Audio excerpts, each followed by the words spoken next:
la chance d'écouter Jean-François Lalonde, qui est professeur à l'Université Laval.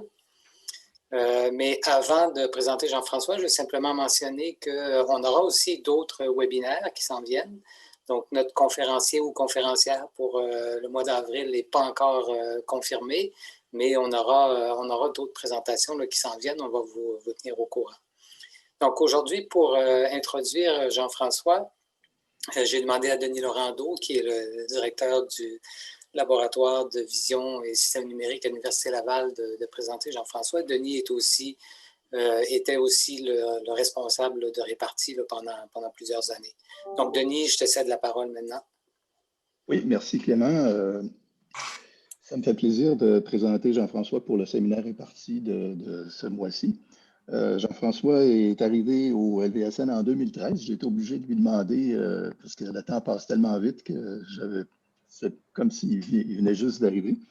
Il a fait son doctorat à Carnegie Mellon, à l'Université Carnegie Mellon, à l'Institut de robotique.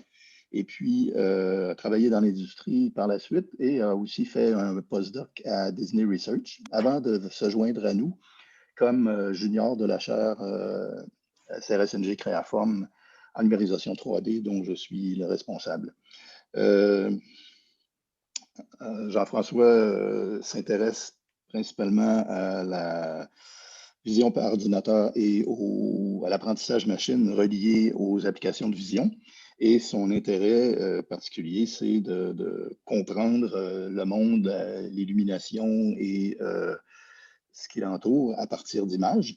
Et son séminaire aujourd'hui va s'intituler « Comprendre le monde derrière l'image »,« Understanding the World Behind the Image ». Donc, je l'invite à commencer sa présentation immédiatement. Et par la suite, vous pourrez lui poser des questions là, quand il aura terminé. Merci. Vas-y, Jean-François. Merci, Denis, pour les présentations. Donc, ça me fait plaisir d'être là aujourd'hui. Merci de m'avoir invité, Annette et Clément. Fait que pour motiver la présentation, j'ai décidé de commencer par vous donner un exemple de problème là, qui me tient à cœur. Et bien sûr, c'est celui de rajouter des lapins dans mes photos. Fait que, mettons que j'ai cette image et j'aimerais y insérer un lapin comme celui-ci. Ben, si je veux obtenir un résultat qui est réaliste, par exemple comme ceci, ben, il faut que je parvienne à éclairer mon lapin virtuel de la même manière que la scène réelle. Mais malheureusement, l'information sur l'éclairage de la scène n'est pas disponible dans l'image, n'est-ce pas? Fait que, en effet, il faudrait que je puisse avoir accès à l'environnement en entier de mon image au complet pour le savoir. Okay? Par exemple, ici, ben, si j'ai accès à mon environnement, je peux voir que le soleil est en train de se coucher, il apparaît un peu vers la droite, il est probablement, une couleur un peu plus orangée, justement parce qu'il est proche de l'horizon, le ciel est quand même d'un bleu assez clair, etc. Bien, justement, pour avoir accès à ça, bien, on peut utiliser une technique donc, pour capturer la lumière. En passant, juste pour les anglophones, là, for those of you who don't speak French, I've put all my slides in English, so hopefully you guys can follow along. Donc, on va utiliser une technique pour capturer la lumière qu'on va nommer Image-Based Lighting. C'est pour ça, ce qu'on va faire, c'est qu'on va aller dans la scène, on va insérer une petite sphère métallique en plein milieu et on va photographier la sphère à plusieurs expositions. Puis, on va ensuite les fusionner en une seule sphère qu'on va appeler à haute plage dynamique, c'est-à-dire que chaque pixel va capturer l'intensité, la vraie intensité de la lumière dans le vrai monde. D'accord? Et l'avantage d'avoir une sphère, c'est qu'on va capturer toutes les orientations. Donc, avec cette image-là, je vais avoir à la fois toutes les orientations et toutes les intensités de ma lumière réelle et je peux m'en servir pour insérer mon objet virtuel par la suite. C'est d'ailleurs cette technique-là qui va être utilisée dans les films là, pour générer les effets spéciaux. Donc, une généralisation de cette technique-là, bien sûr, puis ça fait quand même plusieurs années que ça existe, mais ça vous donne une idée de comment ça marche. Le gros désavantage, par exemple, de cette technique, c'est que j'ai besoin d'avoir ma sphère métallique dans mon image. Puis à moins que j'en retrouve à l'état naturel, je dirais, comme par exemple, il y a une couple d'années, j'étais à Paris, je me promenais au parc de la Villette et quelle n'a pas été ma surprise quand j'ai vu cette immense sphère métallique devant moi. Je me suis dit, waouh, une façon de capturer la lumière directement dans la scène. C'était disponible. De même que dans un autre temps où on pouvait se promener au centre d'achat sans mettre nos masques, mes filles et moi, on est tombés sur cette grosse boule de Noël là, qui réfléchissait son environnement aussi. Mais à moins qu'on en trouve comme ça par hasard, bien que ça puisse arriver, la plupart du temps, il n'y en a pas, n'est-ce pas? Et ce qu'on va avoir besoin, c'est qu'on va donc avoir besoin d'objets de calibrage spécifiques, par exemple notre sphère, ou encore des équipements spécialisés, par exemple des caméras omnidirectionnelles, afin de capturer la lumière. Bien, ce qu'on s'est posé comme question, c'est est-ce qu'on peut se débarrasser de ça et plutôt estimer ou récupérer l'éclairage à partir d'une image directement, sans avoir besoin d'objets spéciaux, d'objets de calibrage ou de caméras spécialisées. Puis si on est capable de faire ça, ben, on n'a plus besoin, et tout ce qu'on a besoin, c'est d'une image que je peux prendre, par exemple, avec n'importe quelle caméra, mon téléphone, etc., et ensuite insérer des objets virtuels à l'intérieur de cette image-là. Fait que ça, c'est notre problème. C'est la question qu'on s'est posée. Mais malheureusement, il existe... En fait, ce problème-là est quand même assez difficile. Et puis, pour illustrer la difficulté du problème, ben, c'est bon de prendre une seconde puis d'analyser la façon dont une image est formée. Tout d'abord, on commence par une source lumineuse qui envoie des photons dans un environnement. Ces photons vont être absorbés ou réfléchis par une scène et qui vont être ensuite captés par une caméra pour produire une image. Ça marche? Fait que ça, je ne vous apprends rien. La majorité d'entre vous le savent déjà et encore. Mais nous, notre objectif, ce qu'on va vouloir faire, c'est d'inverser ce processus. Okay? Fait que je veux partir d'une image et je veux tourner ma flèche de bord et je veux dire, à partir de cette image-là, quelles étaient les composantes du vrai monde qui l'ont créé, notre image. Okay? Mais malheureusement, faire ça, c'est mathématiquement impossible parce qu'il existe littéralement une infinité de solutions qui, lorsque je les combine ensemble, donnent toutes la même image. Une façon d'illustrer ça, c'est d'utiliser cette image-là à la place et la fameuse métaphore de l'atelier. Okay? Fait que ça fait des années que ça existe. Depuis en 1996, c'est Adelson et Pentland qui ont proposé cette métaphore.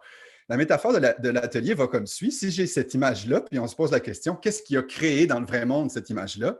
Ben, une explication probable, c'est celle-ci, n'est-ce pas? Une espèce de panneau là, qui est posé par terre et qui se tient debout, et les surfaces sont à différentes orientations. Ça a bien de l'allure, vous allez sûrement être d'accord avec moi. Cependant, si vous êtes justement dans un atelier d'artiste et que vous êtes un peintre, ou une peintre, bien, peut-être que votre explication, c'est non, ça c'est une image d'une peinture qui elle-même est un objet en 2D où quelqu'un a peinturé chacun des petits carrés. Si vous êtes un sculpteur ou une sculpteuse, ben, c'est peut-être ça votre explication. Ou encore, si vous êtes un éclairagiste, ben, c'est peut-être ça votre explication, où chaque carré est illuminé de façon différente. Ça marche, fait que toutes ces explications-là sont bonnes et produisent toutes exactement la même image. Cependant, qu'est-ce qui va faire en sorte qu'on va préférer l'explication en bas à gauche plutôt que les autres? Eh bien, c'est parce que dans le monde réel, on a une espèce de connaissance ou un a priori de la façon dont les objets se tiennent, la façon dont les formes se présentent. Et c'est justement ça notre idée clé dans la recherche de mon groupe, c'est qu'on va être en mesure, on va essayer de combiner des modèles ou des approches basées sur les données, souvent avec l'apprentissage profond, qui vont essayer d'apprendre qu'est-ce que ça veut dire, c'est quoi une application, c'est quoi une réponse probable. Okay, qui va pouvoir expliquer notre image. Et à la fois, on va combiner ça avec des modèles basés sur la physique qui vont être en mesure de prédire la façon dont la lumière se comporte, dont la lumière interagit avec les formes, avec les objets et avec les caméras pour produire des images. Okay? Fait que ça, c'est l'idée clé derrière nos recherches. Et je vais essayer de garder ça en tête au cours de la présentation. Et si je reviens à mon petit processus de formation d'une image, bien en fait, mon objectif ou ce que je me suis dit aujourd'hui, c'est que je pourrais vous parler de quelques exemples de projets et d'idées qu'on a explorés récemment dans cet objectif d'inverser le processus et de raisonner sur le monde qui est derrière l'image. En particulier, on va voir qu'on peut raisonner sur les sources lumineuses, sur la scène et, s'il nous reste un peu de temps à la fin, là, sur la caméra elle-même. D'accord? Fait que voilà, ça c'est le plan pour aujourd'hui. Donc, tout d'abord, commençons par analyser comment est-ce qu'on peut récupérer des informations sur la source lumineuse. Et puis pour ça, j'ai pensé vous parler de cet article qui a été publié en 2019 à la conférence là, à ICCV. Et l'idée ici, c'est qu'on revient, on a déjà présenté l'idée d'entrée de jeu, là, c'est on revient sur notre idée d'essayer de prédire les conditions d'éclairage à partir d'une image, où on ne fait pas donner, on n'a pas accès à notre petite sphère métallique. Et initialement, en fait, cette idée-là remonte à il y a longtemps et on avait commencé en 2017 là, un autre projet dans lequel on s'était dit, ben, si on part justement avec, on va sur le web puis on trouve des panoramas 360 déjà capturés, mais qu'est-ce que c'est un panorama 360? C'est comme notre petite sphère métallique qu'on aura déroulée, OK? Mais c'est effectivement la même information. Puis à partir d'un panorama comme ça, si je suis capable d'aller chercher une grosse base de données, ben, je peux en prendre un et extraire une petite image au centre et faire semblant que ça, ben, c'est mon image que j'aurais pris avec mon téléphone ou avec ma caméra. Et donc, ça va être l'entrée que je vais... Ça, c'est mon image avec laquelle je commence. Et mon objectif, c'est de récupérer le panorama au complet comme étant une représentation de l'illumination. Fait que ce qu'on s'est dit, c'est que si on est capable d'avoir une grosse base de données de ça, ben, entre les deux, on va simplement mettre un réseau de neurones qui va essayer d'apprendre à faire le mapping entre notre image et notre panorama. Jusqu'à date, ça semble assez simple. On a évidemment eu quelques petits problèmes en essayant de résoudre ça. Puis un des problèmes, c'est que les panoramas qu'on trouvait sur le web, en fait, avaient un problème principal. Vous vous rappelez tout à l'heure quand je vous disais que je prenais la sphère à plusieurs expositions, une très courte, une plus longue, jusqu'à une très longue, et puis je les combinais ensemble. Ben, les panoramas qu'on retrouve sur le web n'ont pas cette propriété-là.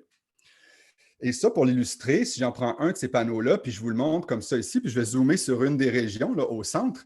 Et si je vous dis, regardez les pixels qui sont là, ben, les pixels qui sont sur la table sont blancs. Okay? Ont une valeur RGB là, entre 0 et 1 de 1, 1, 1. Fait qu'ils sont blancs, c'est-à-dire qu'ils sont brillants, mais ils sont probablement saturés. Et si je regarde les pixels sur la source lumineuse, ils sont également 1, 1, 1. Okay? Donc, ils ont la même valeur que les pixels sur la table. Fait que ça, mon signal me dit que la lumière et la table ont la même intensité. Mais vous vous doutez bien que dans le vrai monde, si j'allais, moi, dans cette salle-là, puis je regardais la table et puis je regardais la lumière en haut, probablement que je serais aveuglé si je regardais la lumière, mais pas tant sur la table. Okay? Fait que c'est sûr que la lumière, la source lumineuse est plus brillante que la réflexion de la lumière sur la table.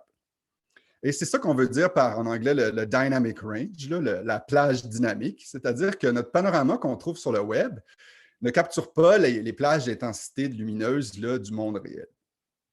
Alors, qu'est-ce qu'on a fait? Ben, on s'est équipé justement avec des caméras spécialisées et on s'est promené un peu partout. On a appelé nos amis, on a appelé des gens qu'on connaissait dans la ville et on est allé photographier des environnements intérieurs avec une caméra spécialisée en 360 et en HDR au grand complet pour créer une belle base de données d'environnement.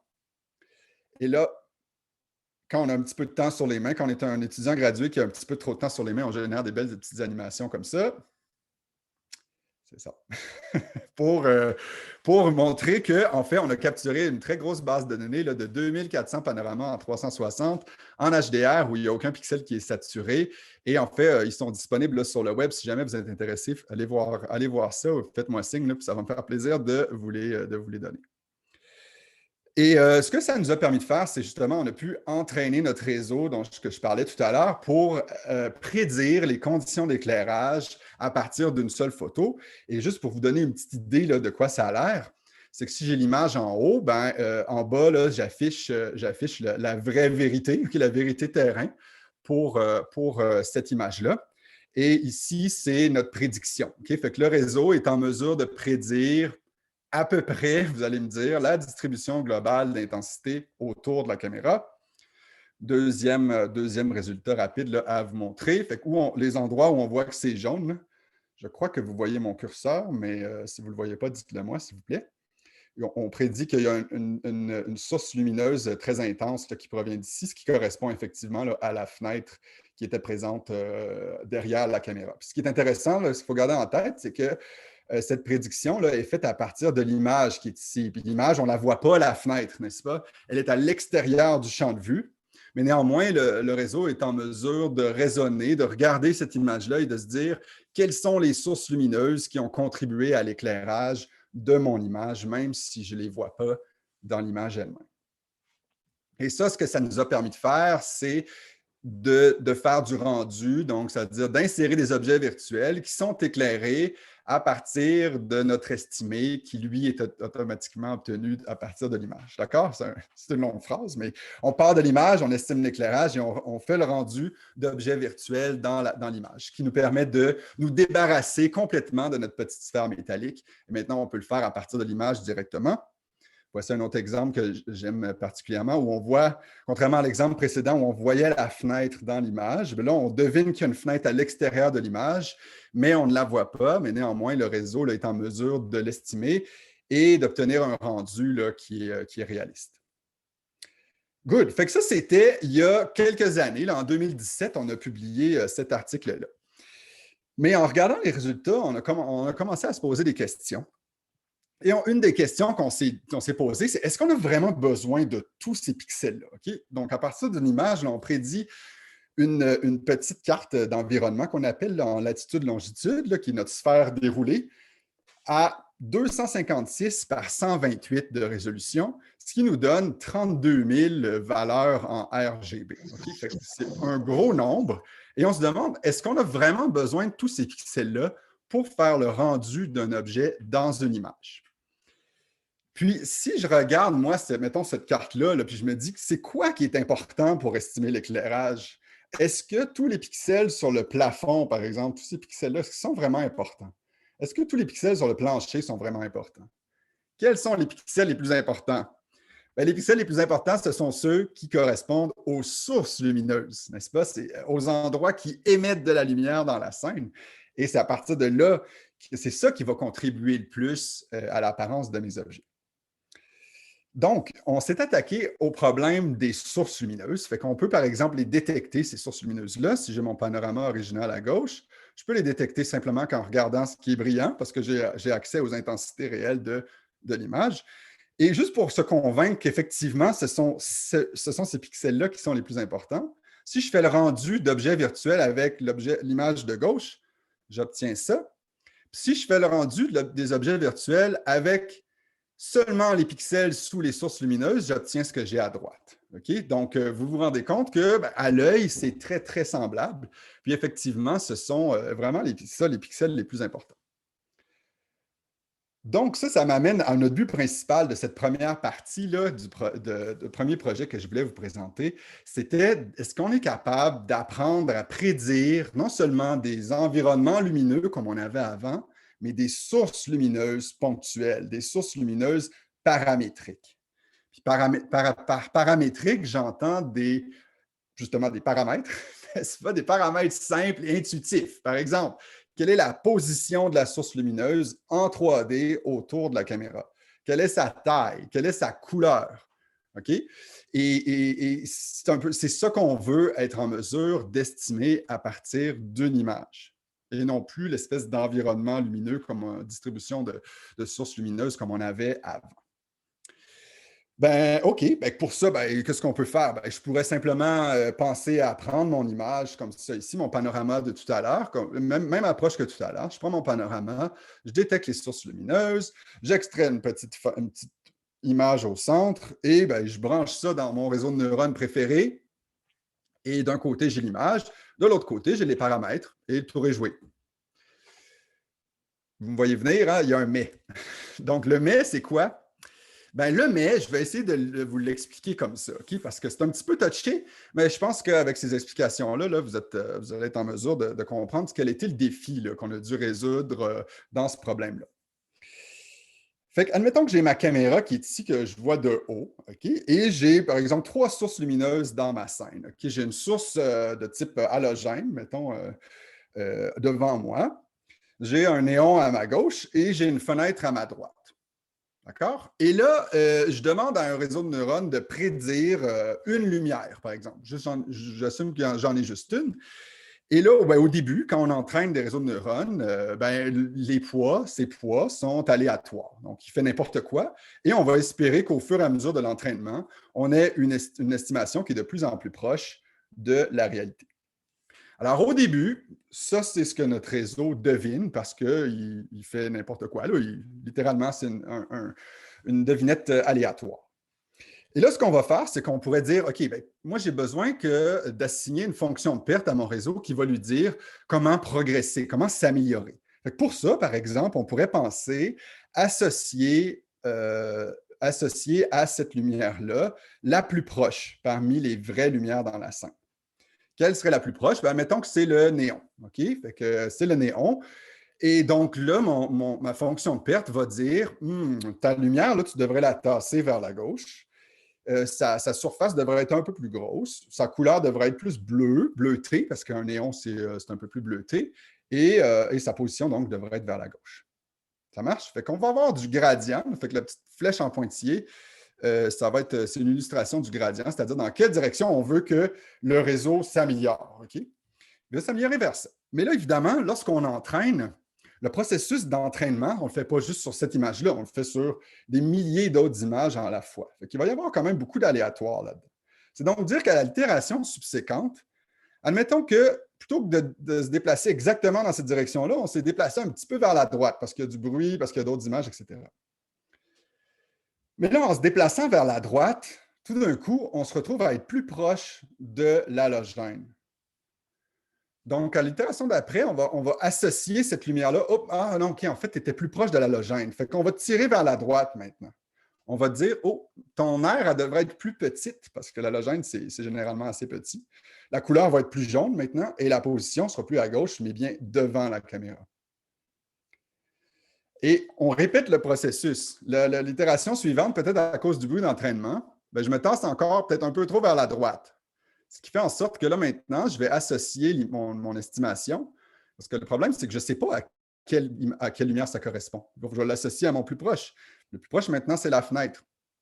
Ce qui fait en sorte que là, je vais me faire dire, oh là, maintenant, l'air doit être plus grand, la couleur devrait être plus grise et la position est sur la droite.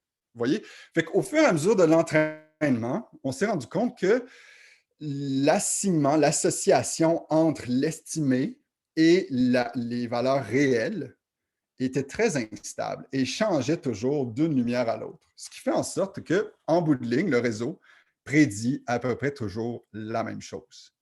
Il est pris dans le milieu. Puis je vais vous l'illustrer avec des vrais résultats. Ça, c'est une illustration de vrais résultats de réseau de neurones. Ce n'est pas un petit dessin là, comme j'ai fait dans mes slides. Ici, on a en vert, en bleu, c'est la caméra en 3D. Vous avez les petits objets là, qui représentent la scène devant la caméra.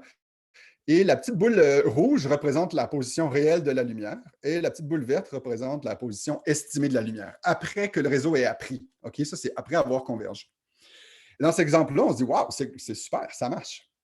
Cependant, si je regarde une autre image, ben là, il y a d'autres sources lumineuses et la position estimée est à la même place. Et deux autres exemples où là, j'ai des sources lumineuses complètement différentes et la source estimée est toujours à la même place. Fait que le réseau, lui, ne prend pas de chance. Comme il fait recevoir, il reçoit toujours des signaux contradictoires, de dire va à gauche, va à droite, va en avant, va en arrière, etc.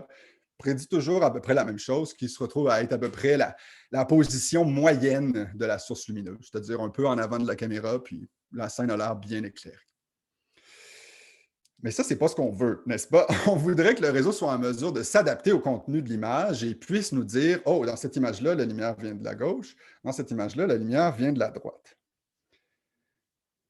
J'ai manqué mon cul. Donc, la solution à notre problème, c'est qu'on va projeter. Et là, la projection, on l'illustre comme ceci. Je vais me définir une belle grosse sphère autour de ma caméra et je vais venir projeter chacune de mes sources lumineuses sur cette sphère. OK? Fait qu'on va revenir à une représentation sphérique comme on avait auparavant. Et en particulier, on va projeter les sources lumineuses comme étant des gaussiennes sphériques, ce qui fait en sorte que, pour ceux qui s'y connaissent un petit peu plus, ça nous donne son différenciable et ça nous donne un gradient partout sur la sphère, parce que la gaussienne n'est jamais à 0 exactement. Et donc, on va diviser notre entraînement en deux phases. La première phase, ça va être un entraînement qui va optimiser le rayon, la couleur et la position angulaire de la source lumineuse et on va avoir une perte sur la sphère. Ce qui va, par exemple, nous permettre de dire, OK, ben là, j'ai cette source lumineuse-là ici et là, je n'ai plus le problème d'assignement parce que je fais juste comparer à la sphère où j'ai projeté chacune de mes gaussiennes sphériques. Et dans une deuxième étape, là, je vais revenir en 3D, mais je vais garder la direction fixe. La seule chose que je peux faire, c'est me promener le long de cette direction-là et changer les paramètres. Et là, je regarde toujours, en fait, ma source lumineuse la plus proche est toujours la même. Par exemple, ici, mon néon. D'accord? Fait qu'avec ça, ça nous a permis de stabiliser l'entraînement et de nous permettre d'estimer à partir d'une seule image des lumières de type paramétrique.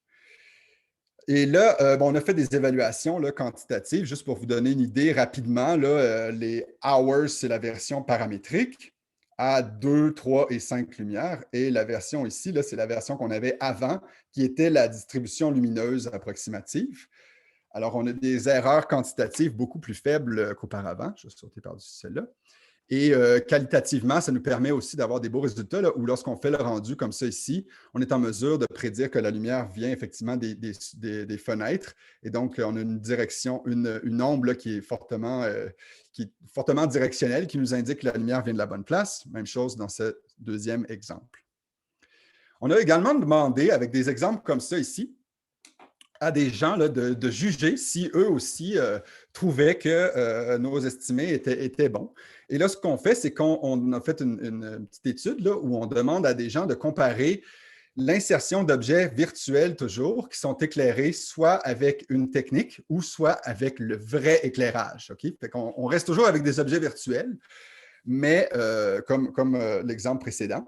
Mais on compare avec 2 sources lumineuses. Et là, on compare différentes techniques. Okay? Fait qu'on a une technique un petit peu plus vieille ici à gauche. Ça, c'est celle dont je vous parlais tout à l'heure, donc l'environnement ambiant, et la méthode paramétrique qui est ici.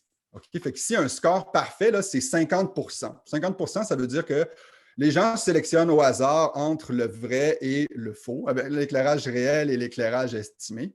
Donc, on n'est encore pas tout à fait, on est encore un peu loin là, de la perfection, mais quand même, on s'améliore pas mal. On apporte une amélioration importante par rapport à ce qui était disponible avant. Et ce qu'on a fait, c'est qu'en plus de comparer avec des objets virtuels rendus avec de l'éclairage réel, on est allé comparer avec des objets réels. Et là, j'ai une question pour vous. Fait que ici, là, on montre 2 petits lapins. Il y en a un qui est un vrai lapin qu'on a imprimé en 3D, qu'on a peint avec une peinture relativement blanche. Et un autre que c'est l'objet virtuel qu'on a inséré juste à côté avec notre estimé automatique. Et là, je vous pose la question, lequel est le vrai? Et je vais être en mesure de un petit peu... OK, fait que je vous démarre ça. Donc, relaunch. Normalement, dans votre fenêtre Zoom, on va utiliser la technologie, n'est-ce pas? Vous devriez être en mesure de voter pour lequel des deux vous pensez qui est le vrai lapin. Est-ce que c'est celui à gauche ou est-ce que c'est celui à droite? Et là, je sais que j'ai des experts dans l'audience. J'ai bien hâte de voir qu'est-ce que ça va donner. Puis en plus, c'est plus scientifique que d'habitude parce que normalement, je fais juste dire lever la main quand on est en personne. Mais là, je vais vraiment avoir des statistiques qu'on va pouvoir enregistrer pour la suite des choses. Donc, vous êtes encore un peu plus, 65 à avoir voté. On va se donner une seconde de plus. Si vous ne le savez pas, ben, vous votez au hasard. On va voir si vous êtes bon. 48, ça commence. OK, ça commence à stagner un petit peu. Il y en a peut-être qui sont allés chercher un café. Vous n'êtes pas pire. Je vais faire End Poll puis je vais vous montrer les résultats. Share Results. Vous devriez être en mesure de voir les résultats. Fait que la majorité d'entre vous, 77 d'entre vous, ont dit que c'était le petit boni à droite qui était réel. Et sinon, le reste, 23 ont dit que c'était à gauche. OK? Puis le reste, c'est des abstentions. Bien, vous avez raison, bravo. Donc, c'est le boni à droite qui est le réel. Et j'attribue ça au fait que vous êtes tous, probablement la majorité, tous et toutes, habitués à regarder beaucoup d'images. On est quand même beaucoup d'experts en vision ici, là, et vous êtes habitués de voir des images. Fait que peut-être que vous êtes biaisés. On va dire que vous êtes un échantillon biaisé de la population générale. C'est toujours mon échappatoire, ça. Quand le monde sont trop bons, je dis ouais, c'est parce que vous êtes des experts. Non, c'est pas vrai. C'est peut-être un petit peu plus facile à dire, puis probablement ce qui a vendu la mèche, c'est la couleur. On voit que le boni à gauche, il est blanc, là, il a l'air d'être blanc en neige. Tandis que dans notre image, même l'espèce de classeur sur lequel il est, là, qui a l'air d'être blanc, mais il apparaît un peu jaunâtre peut-être un petit peu là, à cause de la balance des blancs de notre image. On va dire que c'est pour ça, mais bravo, vous avez un bon œil.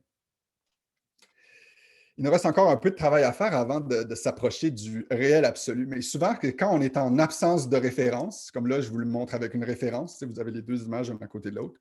Quand on est en absence de référence, ça commence à être très difficile à dire. Good! Hey, mon petit pôle a marché. Merci, Annette, de m'avoir aidé à tout préparer ça en amont de la présentation. Et donc, si je reviens à nos résultats, ce qui est intéressant, c'est que ça nous permet non seulement d'avoir des résultats que les gens perçoivent comme étant meilleurs qu'avant, mais ça nous donne également des résultats où l'éclairage varie de façon spatiale dans l'image. Vous êtes d'accord avec moi ici que la lumière de la fenêtre n'arrive pas dans la même orientation que ce soit à droite ou à gauche dans mon image. C'est un petit peu là-dessus. Et donc, si on utilise le rendu global comme on avait avant, le rendu global me donne quelque chose comme ça, qui a l'air pas mal, mais on se rend compte que les objets, qui soient à gauche ou à droite de la scène, sont éclairés de la même façon, tandis qu'avec notre modèle paramétrique, comme on est capable de positionner la source lumineuse à une position justement X, Y, Z dans la scène, on est en mesure de dire que, ici, la source lumineuse est ici. Donc, si je suis sur la gauche, ici, je devrais être illuminé de cette façon-là. Et si je suis à droite, je suis illuminé de cette façon-là, d'une façon qui soit cohérente à la position relative des objets par rapport aux sources lumineuses. Si je zoome ici, on le voit peut-être un petit peu mieux, où je compare, par exemple, l'apparence du coussin ici sur la chaise, on voit qu'il est illuminé de la droite, tandis qu'ici, il est illuminé de façon peut-être un peu plus globale. Et on peut l'illustrer aussi avec une animation où je vais déplacer mon objet virtuel du devant vers l'arrière. Puis on voit vraiment la position de l'ombre s'adapter ou se déplacer en fonction de la position relative de l'objet par rapport à la fenêtre qui, je vous le rappelle, n'est pas visible dans l'image. Le réseau doit deviner sa présence. Dernier avantage peut-être de cette représentation-là, c'est comme on a un modèle paramétrique, on peut s'inventer une espèce d'interface utilisateur qui nous permet justement de modifier l'éclairage par la suite. Okay? Fait que ça nous donne une représentation qui est éditable, okay? Où on pourrait penser à mettre ça dans une interface usagée comme ça, peut-être avec des gens qui ont un meilleur talent artistique pour les UI que nous. Mais bref, ça vous donne une idée. Là, on peut déplacer, on peut changer la couleur, on peut changer l'intensité de chaque source lumineuse indépendamment. Good! Fait que ça, c'était pour la partie lumière. Je vous propose maintenant de regarder ce qu'on peut faire pour réfléchir ou estimer des paramètres de la scène, des objets dans l'image. Et puis pour ça, j'ai décidé de vous présenter cet article qu'on a publié l'année passée, qui est le travail de Louis-Philippe, un étudiant qui a terminé sa maîtrise avec moi récemment, et Denis d'ailleurs aussi, qui portait sur l'estimation de la SVBRDF, des vrais matériaux. Qu'est-ce que c'est que ça, la SVBRDF? Qu'est-ce que ça mange en hiver? On le sépare en deux. Okay? D'un côté, on a la BRDF. Pour ceux qui n'en ont jamais entendu parler, c'est la Bidirectional Reflectance Distribution Function. Et ça représente le ratio de la radiance réfléchie sur l'irradiance qui frappe une scène, un bout de surface, pardon.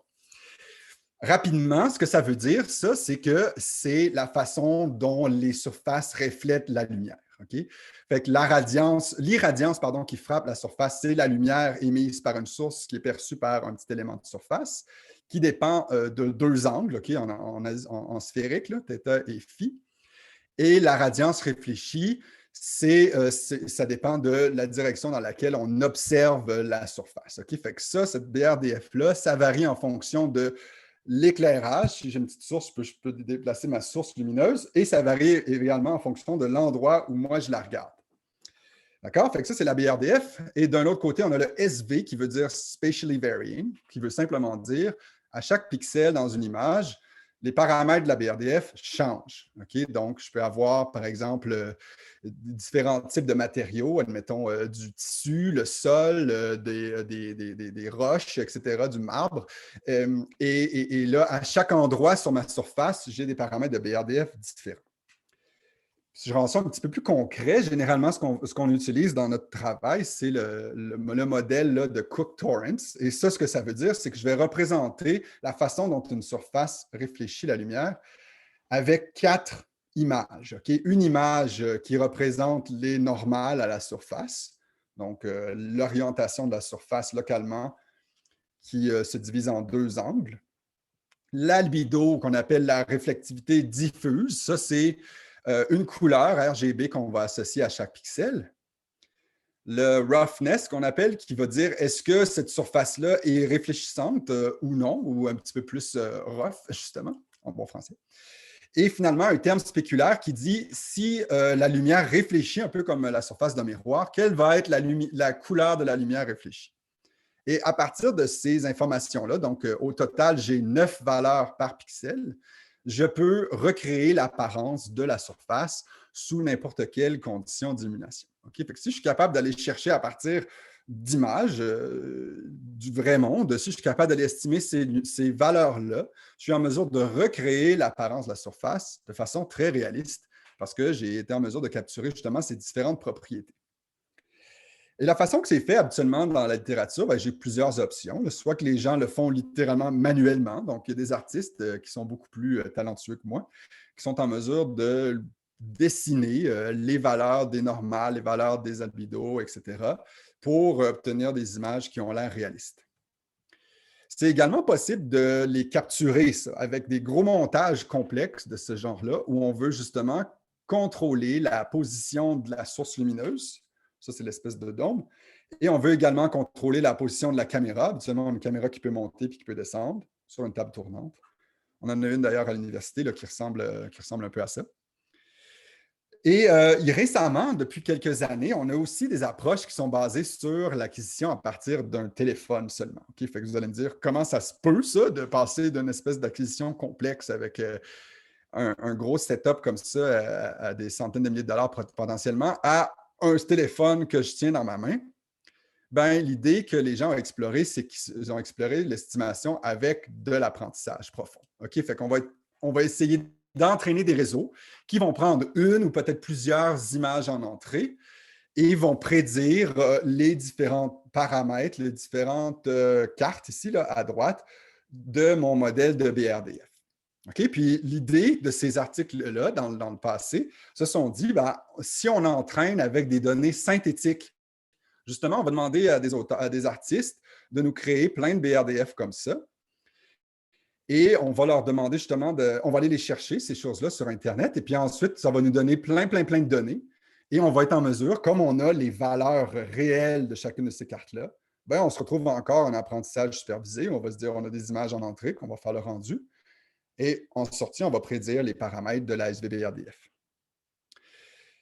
Et puis, c'est à peu près là qu'on se laissait au moment où on a commencé à travailler sur ce projet-là, c'est-à-dire qu'il y avait plusieurs articles qui proposaient tout à peu près des variations sur le même thème. Le même thème étant, si j'entraîne sur des données synthétiques, purement générées à la main, on espère que ça va bien marcher dans le vrai monde réel. D'accord? Fait que je vais prendre une seconde pour valider ça avec vous. Deuxième pop quiz. Est-ce que je vous montre 2 séries d'images?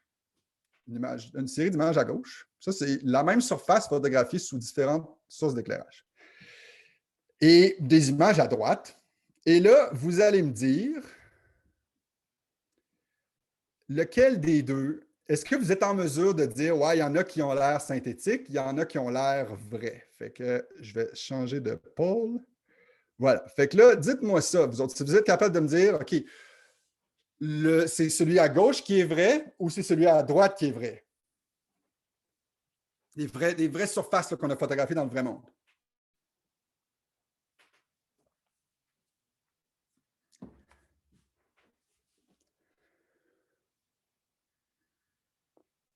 Yes, ça participe.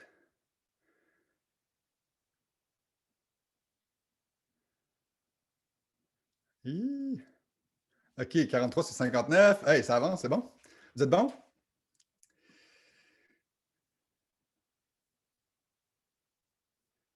OK, 51 sur 60, 85 de vote, ça me semble bon.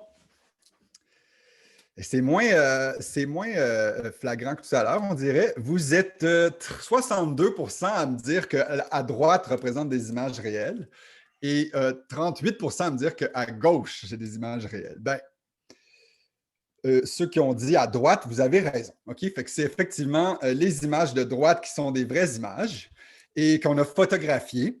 Et les images de gauche sont des images de rendu qu'on a créées de toutes pièces. OK? Donc, des artistes sont allés peinturer. Vous allez me dire, oui, c'est quand même 38%, c'est quand même surprenant, dans le sens que, pas surprenant, mais c'est quand même assez élevé. Fait que, c'est bon de voir que les données, effectivement, les données synthétiques se rapprochent du réel. Mais ce qu'on s'est posé comme question, dans le fond, c'est est-ce que les réseaux de neurones, lorsqu'on les entraîne sur ce genre de données-là, est-ce qu'eux aussi sont capables de faire la différence entre le synthétique et le réel? Et s'ils sont capables, c'est donc dire que probablement que si on entraîne seulement sur du synthétique et on teste sur du réel, ça ne marchera peut-être pas. Fait qu'on s'est posé la question, est-ce que les réseaux de neurones sont capables de faire ça ou est-ce qu'on a vraiment besoin de données réelles pour entraîner et pour faire fonctionner ça dans le vrai monde? Alors, on a construit ce gizmo qui représente une caméra au centre, en fait, qui est une Kinect de type Kinect Azure, leur nouveau modèle, qui va être entouré de LED, là, de sources lumineuses. Donc, les petits points jaunes ici sont toutes des sources lumineuses qui peuvent être allumées et éteintes de façon indépendante. Et on s'en est servi pour capturer des vrais matériaux. OK? Et là, on s'est promené, on a fouillé un peu partout. On a trouvé 80 différents types de matériaux qu'on a photographiés de différentes façons, là, à différentes distances, pour obtenir environ 460 différents groupes de photos. Et je vous donne des exemples. Voici un sac IKEA. Vous l'avez peut-être reconnu dans la slide précédente. Ensuite, un lit, la surface d'un livre. J'ai demandé encore à ma fille là, son aide. Elle avait fait une petite peinture ici. Et du papier d'emballage, par exemple, OK, pour vous donner des idées. Encore une fois, le jeu de données est disponible, donc je vous invite à aller le télécharger si ça vous intéresse. Et là, on s'est dit, OK, comment on va faire pour entraîner un réseau là-dessus? Malheureusement, dans ce cas-ci, on n'a plus la vérité terrain. On ne peut plus mettre de perte directement là-dessus parce que tout ce qu'on a, ce sont les images. Alors, ce qu'on va faire, c'est qu'on va rajouter un engin de rendu différenciable qui va permettre de générer l'apparence prédite de la surface et on va la comparer avec l'apparence capturée de cette surface-là. Okay? Fait qu'on va avoir une perte sur l'apparence de rendu, l'apparence de la surface après avoir fait le rendu. Et ce qui est important ici, c'est qu'on va on va utiliser des sources lumineuses différentes de l'entrée afin lorsqu'on entraîne ici, là, pour pas que le réseau apprenne à simplement recréer les images en entrée. Fait qu'on veut que le réseau soit en mesure de prédire des cartes de la SVB-RDF qui, lorsqu'on fait le rendu sous une autre source lumineuse, on soit en mesure de généraliser. D'accord? Fait que ça, c'était l'option 1. On a essayé deux choses. L'option 1, c'est ce qu'on appelle le fine-tuning. OK? Et l'option 2, ça va être une optimisation sur les données réelles. C'est que là, une fois qu'on a entraîné et qu'on se fait donner des images comme ça, là, on veut peut-être juste ajuster un tout petit peu les paramètres pour qu'on soit en mesure de recréer parfaitement les données d'entrée. Ça, c'est notre optimisation. Et là, ici, on va utiliser les mêmes directions lumineuses que l'entrée. Et ça nous a permis de faire un genre de test bed, justement, où on peut comparer les différentes techniques de façon quantitative sur des données réelles. Et on s'est rendu compte que pour les méthodes, là ici, je montre juste 3 différentes méthodes. Donc, on a aussi un nouveau réseau de neurones là, dans ce travail-là, mais je n'en parlerai pas trop aujourd'hui. Mais avec ces 3 méthodes-là qui sont entraînées sur des données synthétiques exclusivement, c'est les résultats qu'on a quand on a des données réelles. Bon. Est-ce qu'on est capable d'améliorer ça si on tient compte des données réelles maintenant? Une fois qu'on a fait notre fine-tuning, c'est-à-dire l'ajustement des poids du réseau sur les données, on est quand même capable de descendre l'erreur. Par exemple, la petite ligne pointillée ici, c'est l'erreur médiane. Là, faites-vous-en pas, il y a 2 couleurs, là, mais les deux veulent dire de quoi d'un peu différent, mais ce n'est pas tellement grave ici. Fait que la couleur rose, là, on peut s'en servir. Fait que j'ai mon erreur médiane qui vient de descendre. Et lorsque j'optimise sur un matériau en particulier, je descends encore plus. Fait que j'ai vraiment une différence importante quand même entre le domaine réel et le domaine synthétique, ce qui démontre l'importance de l'utilisation de données réelles pour estimer les propriétés de réflectance. Mais là, ça, c'est pour la méthode, là, la métrique SSIM, ceux qui s'y connaissent. Il y en a d'autres, ça fait sensiblement la même chose pour d'autres métriques. Mais ce qui est intéressant, c'est de voir aussi ce que ça donne qualitativement. OK? Fait que ce qu'on montre en haut ici, ce sont les estimations obtenues avec mon réseau entraîné sur les données synthétiques seulement, mais testées sur le réel. Et là, on affiche plusieurs choses. Fait que la carte de normale, la réflectance diffuse, la roughness et l'aspect spéculaire.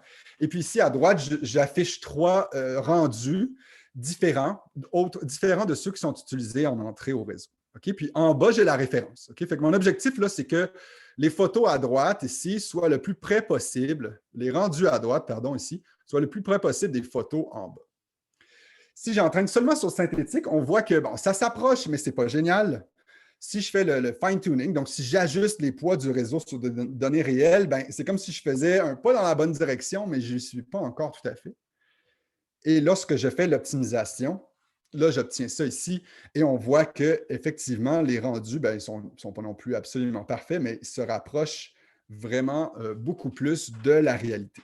Okay? Puis on voit quand même des gros changements dans les cartes, notamment la réflexion spéculaire, c'est difficile à obtenir sur des données synthétiques parce que là, on a vraiment une grosse différence entre le synthétique et le réel. Et lorsque j'arrive à l'optimisation, je suis capable d'aller chercher ça de façon plus précise. Un autre résultat sur une espèce de papier d'emballage, où là, j'ai les données c'est-à-dire le modèle entraîné sur les données synthétiques seulement,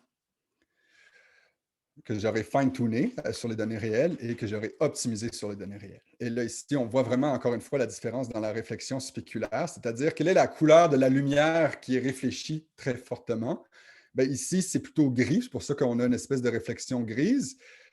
Mais le réel, c'est vraiment, là, ils sont vraiment bleus, les petits flocons. Fait que lorsqu'on fait l'optimisation, on est capable d'aller chercher cette couleur-là. Et évidemment, j'espère que vous verrez bien les animations. Donc, on va montrer ça de façon dynamique où j'ai les sources, j'ai les images en haut. Et là, je montre les... Oh, pardon.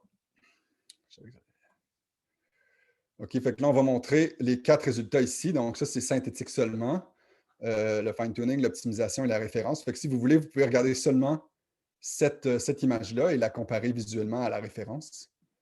Lorsqu'on tourne la source lumineuse autour, on voit qu'on est capable de recréer l'apparence des surfaces de façon très, très convaincante.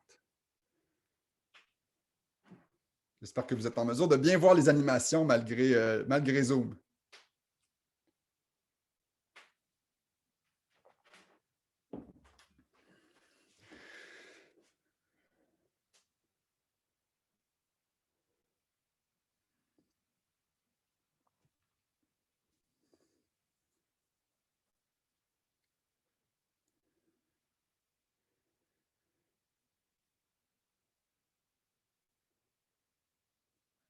Le papier d'emballage s'en vient. Là. Après le papier d'emballage, fait que ça nous donne quand même, vous voyez, pour une variété, voilà. Une variété de différents matériaux, là, ça fonctionne quand même assez bien.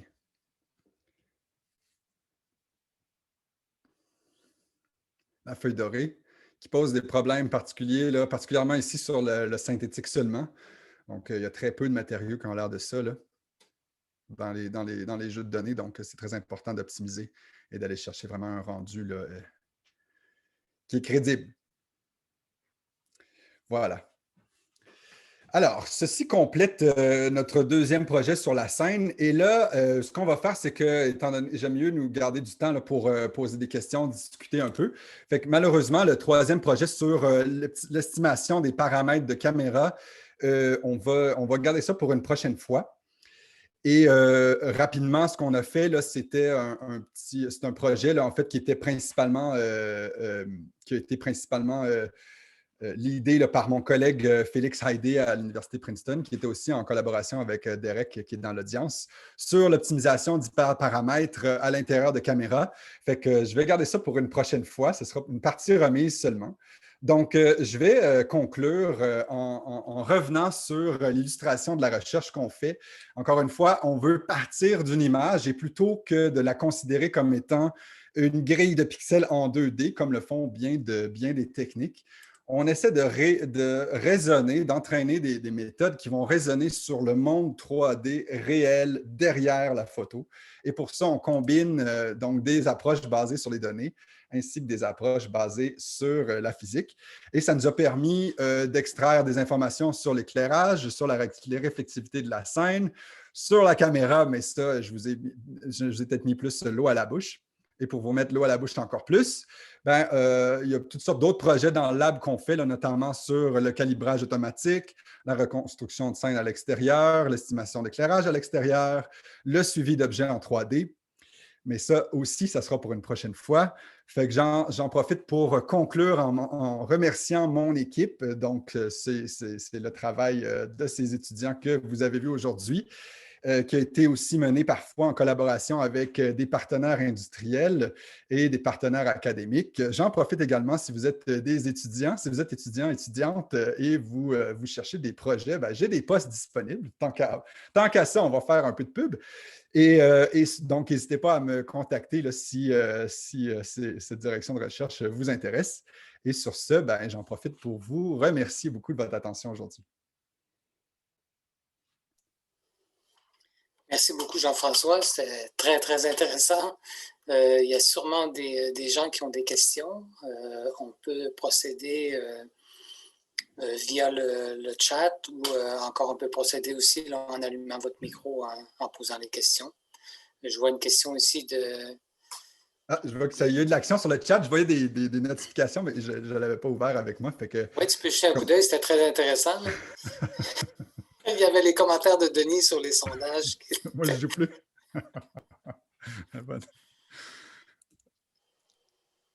n'ai pas vu s'il y avait une question, mais je crois qu'il y en a une peut-être. Oui, il y en a une dans la conversation. De Christophe, là? Oui. Dans les exemples d'identification de lumière, je n'ai pas remarqué s'il y avait des sources de distance infinie. Est-ce que le système est capable de les identifier? Ah, ça, c'est une bonne question. Donc, tu fais référence à, je n'ai pas la slide ici, mais tu fais référence à ces résultats-là. Par exemple, où on a des objets, là, c'est-à-dire des sources lumineuses paramétriques à estimer. On n'a pas, toutes les distances sont limitées, OK? Fait qu'on s'est limité à, je pense, une dizaine de mètres là, au total parce que ce sont des... c'est un jeu de données qu'on a qui est capturé à l'intérieur. Okay? Donc, ça c'est limité. On a également testé l'approche à l'extérieur pour voir si ça marchait.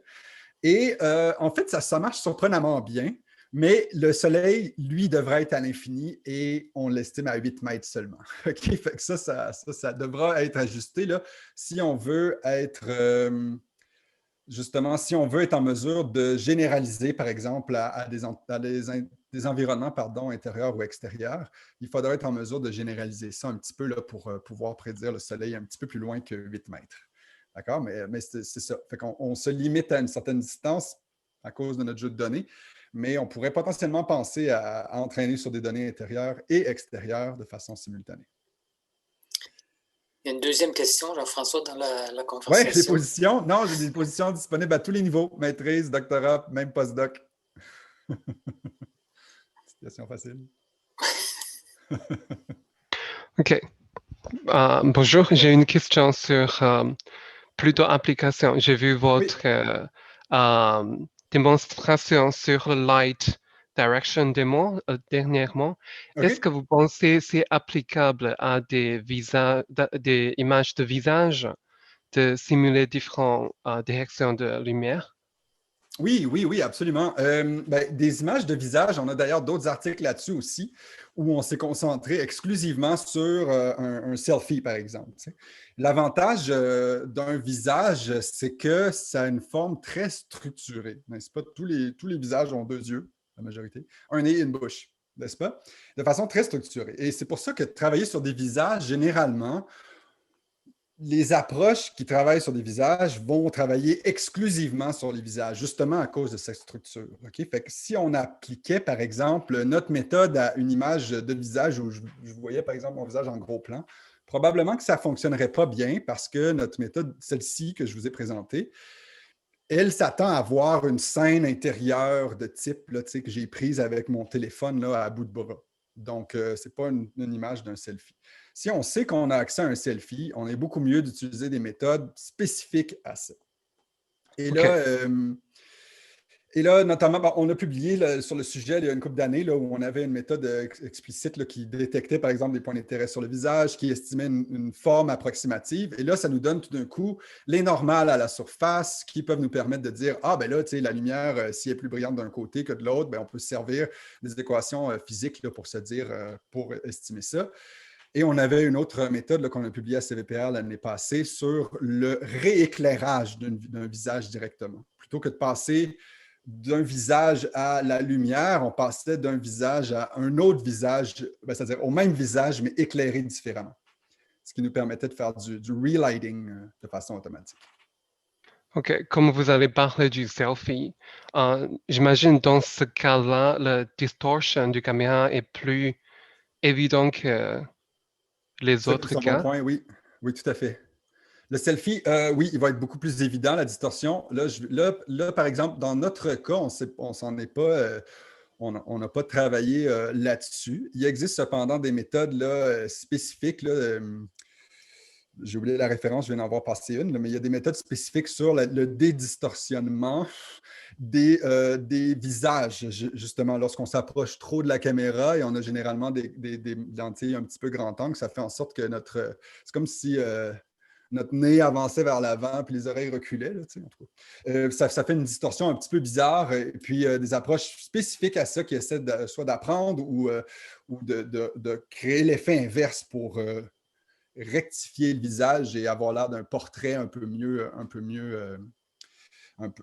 fait. Là. Normalement, une lentille de portrait, c'est 50 mm de distance focale environ, ce qui fait en sorte que le photographe ou la photographe doit être environ à 2-3 mètres de son sujet pour avoir un beau cadrage, ce qui est très différent d'un selfie qu'on tient seulement à bout de bras. Mais oui, il existe plusieurs méthodes là-dessus. Moi-même, je n'ai pas travaillé là-dessus, cependant. OK. Dernière petite question, c'est plus dans le contexte. Les solutions, il y a des solutions similaires à le setup du gain. Du coup, est-ce que vous avez combiné avec les controllable gains dans ce contexte? Oui, tout à fait. On l'a pas. On est en train de travailler un peu sur ce genre de choses-là actuellement. Comme effectivement, tu as identifié que les méthodes qu'on utilisait, on n'utilise pas de GAN actuellement. Puis ça pourrait être bien, notamment pour compenser pour le fait que, par exemple, si je reviens à l'exemple qu'on avait ici, notre environment map, notre carte d'environnement ici est très floue, très peu de détails. On pourrait penser qu'utiliser un GAN pourrait augmenter la résolution. Puis effectivement, ça a été fait dans d'autres articles qui ont suivi celui-ci, où les gens ont utilisé des GAN et on est en mesure de créer de la texture, un petit peu plus réaliste. Ça va être de la texture hallucinée, parce que c'est de la texture à l'extérieur du champ de vue. Mais on sera généralement, la ligne entre le plafond et le mur, par exemple, va être poursuivie, etc., de façon réaliste. OK, merci beaucoup. Merci. Une autre question dans la conversation, Jean-François? Il y a des positions pour les gens qui font un bac. Hey, ça pogne mon annonce, c'est bon.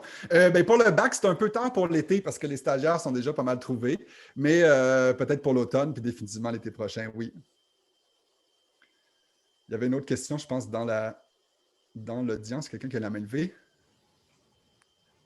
Oui, bonjour. Je voulais poser une petite question et déjà vous remercier pour la présentation qui était très intéressante. Avec plaisir. Est-ce que on pourrait appliquer ces méthodes-là à des vidéos et est-ce que c'est suffisamment rapide pour faire du temps réel ou on devrait faire le rendu après? Merci pour ta question. Jusqu'à présent, la méthode qui est celle-ci, elle va très, très rapidement parce qu'on n'a qu'un seul encodeur. On a un encodeur de l'image au paramètre, ça va très vite. Contrairement à la méthode précédente, où là, j'en ai pas trop parlé, mais la méthode précédente où on va mettre un réseau de neurones qui encode et qui doit décoder une image de l'autre côté. Fait que ça, c'est quand même pas mal plus lent. Cela dit, donc la méthode sur paramétrique, elle, j'ai oublié sa vitesse, là, mais ça va quand même assez vite. On a également une autre approche dont je n'ai pas parlé aujourd'hui qui, elle, est dédiée à faire l'estimation en temps réel, où là, on a littéralement, on a un utilisateur, par exemple, qui prend une image comme ça ici et qui clique à un endroit, puis immédiatement, non seulement on peut estimer l'éclairage, mais on peut faire le rendu en temps réel aussi. OK? Puis là, le truc ici, c'était d'utiliser une représentation de la lumière qui non seulement est rapide à utiliser, donc qui est paramétrique, mais qui est également bien appropriée pour faire du rendu en temps réel. Et pour ça, on utilise les harmoniques sphériques, là, les spherical harmonics, pour ceux qui connaissent peut-être un peu plus le graphics. Ça, c'est une représentation fréquentielle d'un signal sur une sphère. Ce qui fait en sorte qu'on peut estimer les premières composantes, mettons, les plus basses fréquences, okay, qui vont nous donner une bonne approximation de l'éclairage et qui va permettre de faire le rendu d'objets diffus très, très rapidement. Vraiment, vraiment très rapidement. Fait que ça, c'est une autre méthode dont je ne vous ai pas parlé aujourd'hui, mais cette méthode-là permet, par exemple, de faire une petite démo où on clique à un endroit dans la scène, notre objet apparaît illuminé, puis là, je peux déplacer mon objet, tu sais, puis il se fait rééclairer au fur et à mesure que je le déplace. Merci beaucoup pour votre réponse. Merci pour la question. Est-ce qu'on avait d'autres questions? On a peut-être encore le temps pour une question ou deux.